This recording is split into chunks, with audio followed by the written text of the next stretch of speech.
India played a significant role in the rescue operations in quake-torn Nepal.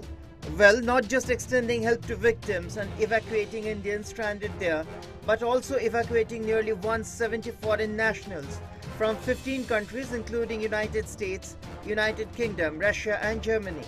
The foreign evacuees include 4 people from Brazil, 20 from Czech Republic, 5 from France, 8 from Germany, 33 from Poland, 2 each from Russia and South Africa, 71 from Spain, 1 from Switzerland, 4 from Tanzania, 3 from UK, 5 from Ukraine and 10 from United States of America. India is involved in massive rescue and relief efforts in the Himalayan country. The government has also brought back over 5,400 Indians so far.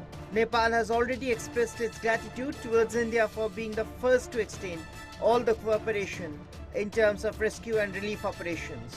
On Saturday, a devastating earthquake of 7.9 magnitude on the Richter scale had hit Nepal, killing thousands of people.